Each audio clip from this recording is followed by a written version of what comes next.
ప్రత్యేకమైన వర్తమానం చెప్పబోతున్నాం. అదేంటంటే ధనవంతుల ప్రాణాన్ని కొందరు అడుగుతున్నారు. ఇంతకీ ధనవంతుల ప్రాణాన్ని అడుగుతున్న వారు ఎవరు? ఎందుకు ధనవంతులుగా ఉండటం వలన ఎవరికి సమస్య, వీరి ప్రాణం ఎవరికి కావాల్సి వచ్చింది అనే విషయాన్ని మనం చూసుకుందాం. ఎందుకంటే ధనవంతులు పరలోక రాజ్యానికి రారు అని కూడా యేసు చెప్పాడు. కానీ వాళ్ళు వచ్చిన సమస్య ఏంటిది? ఎంతమంది దీవించబడిన వారు ఉన్నారు, మరి దేవుని దీవెనే కదా ధనం అనేది అనే విషయాన్ని మనం గ్రహించాం. చూసాను లూకాసు సువార్త 12వ అధ్యాయము 19 నుంచి 21 వచనం వరకు చూసుకుందాం. నా ప్రాణమా అనేక సంవత్సరములకు విస్తారమైన ఆస్తి నీకు సమకూర్చబడి ఉన్నది. సుఖించుము, తినుము, త్రాగుము, సంతోషించుమని చెప్పుకొందు ననుకొనెను. అయితే దేవుడు, వెర్రివాడా, ఈ రాత్రి నీ ప్రాణము అడుగుచున్నారు. ఇక్కడ దేవుడు ఏం చెప్తున్నాడంటే, వెర్రివాడా, ఈ రాత్రి నీ ప్రాణము అడుగుచున్నారు.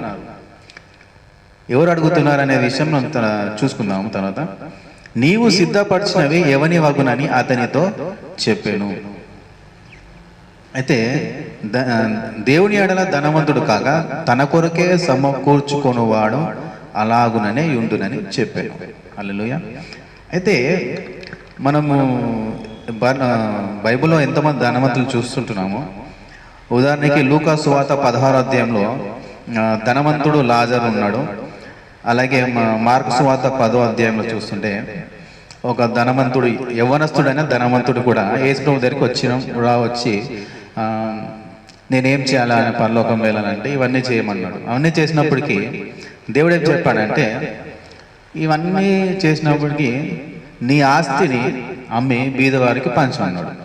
అన్నప్పుడు అతడు వెళ్ళిపోయాడు. అయితే పరలోకానికి ధనవంతులు రారు అనే విషయం అక్కడ చెప్తున్నాడు.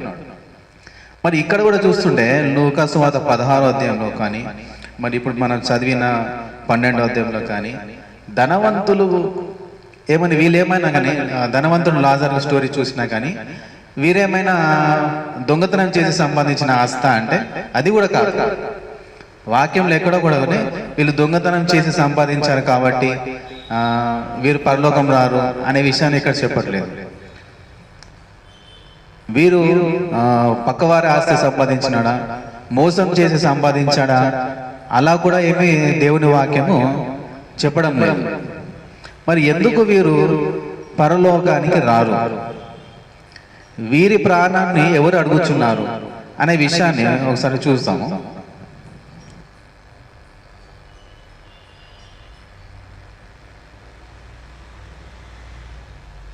లూకాసు సువార్త 6వ అధ్యాయం చూస్తూ ఉంటే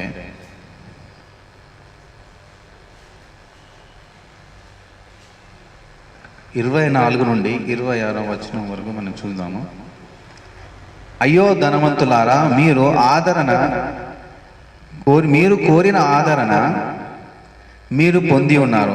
అయ్యో ఇప్పుడు కడుపు నిండి ఉన్న వారలారా, మీరు ఆకలి కొందురు. అయ్యో ఇప్పుడు నవ్వుచున్న వారలారా, మీరు దుఃఖించి ఏడుతురు.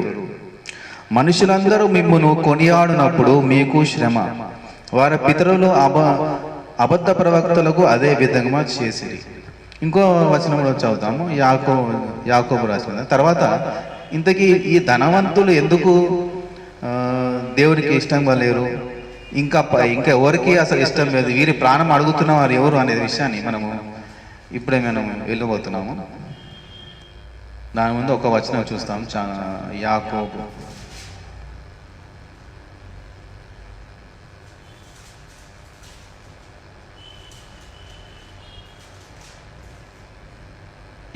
రాసిన పత్రిక 5వ అధ్యాయము 3వ వచనం చూస్తుంటే, ఇదిగో ధనవంతులారా, మీ మీదికి వచ్చడి ఉపద్రవములను గూర్చి ప్రలాపించి ఏడువుడి.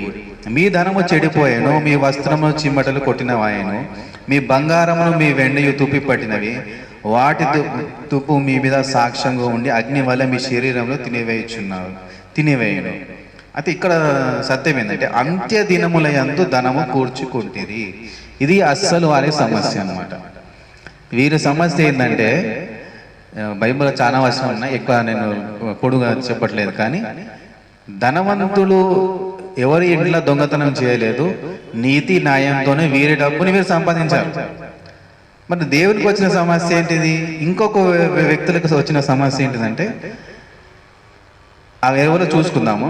అయితే వీరు చేసినది ఏంటంటే అంత్య దినములో వీరేం చేశారంట, ధనమును సమకూర్చుకున్నారు, బీద వారికి సహాయం చేయలేదు. అందుకే మత్తయి సువార్త 25వ అధ్యాయంలో కూడా నేను ఆకలి కొట్టిని, అదే వస్త్రాలు లేవు, అలా వ్యాధిగ్రస్తులు ఉంటేని, ఇవన్నీ చేయలేదన్నమాట. అంటే క్రియలు అవసరం లేదు అని చాలామంది అనుకుంటున్నారు కదా. దాని విషయంలో చూస్తూ ఉంటే అంతే దినంలో ధనము సమకూర్చుకుంటే ఈ ధనవంతులు ఎందుకు పరలోకం రాలేదంటే అంత్యకాలం, అంటే ఇప్పుడు దేవుని రాజ్యం కొరకు కాకుండా తన కొరకు మాత్రమే జీవించే స్వార్థపరులు అనమాట వీళ్ళు. ఇంతకీ వీరి ప్రాణం అడుగుచున్న వారు ఎవరు అనేది ఒకసారి చూసుకుందాము.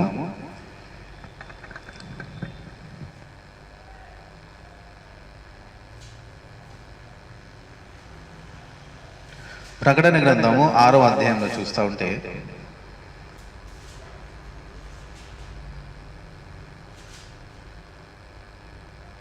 వారు ఇక్కడ చెప్తా ఉన్నారు.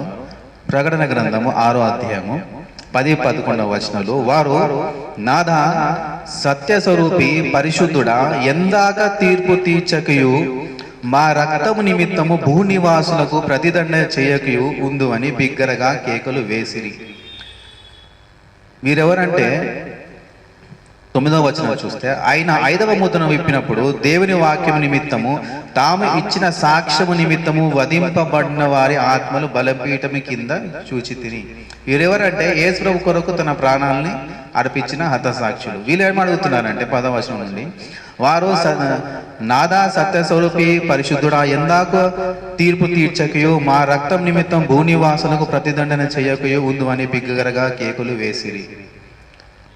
అయితే తెల్లని వస్త్రం వారిలో ప్రతివానికి ఇవ్వబడేను, మరియు వారి వలనే చంపబడబో వారి సహదాసుల యొక్క సహోదరుల యొక్క లెక్క పూర్తి అగు వరకు ఇంకా కొంచెం కాలం విశ్రమింపవలనని వారితో చెప్పబడేను. అయితే ఈ పరిశుద్ధులు అన్నమాట, పరలోకంలో చేరిన పరిశుద్ధులు ఏం కోరుచున్నారంటే, ఎంత దాకా ప్రవ్వా ఈ లోకానికి తీర్పు తీర్చకుండా వీళ్ళు ఎంతవరకు ఉంటావు, మమ్మల్ని బాధించిన వారు, మమ్మల్ని వేధించిన వారిని ఇంకెప్పుడు దాకా తీర్పు తీర్చకుండా ఉంటామని ఈ పరిశుద్ధులు అడుగుతున్నారు అన్నమాట. ఎందుకంటే మనం చూస్తూ ఉంటాము ఈ లోకంలో చాలా ధనం సంపాదించి తన కొరకు మాత్రమే జీవిస్తున్నారు, దేవుని కొరకు జీవించడం లేదు. అలాంటి ధనవంతుల కొరకు పరలోకం లేదు అని స్పష్టంగా దేవుడు చెప్తున్నాడు.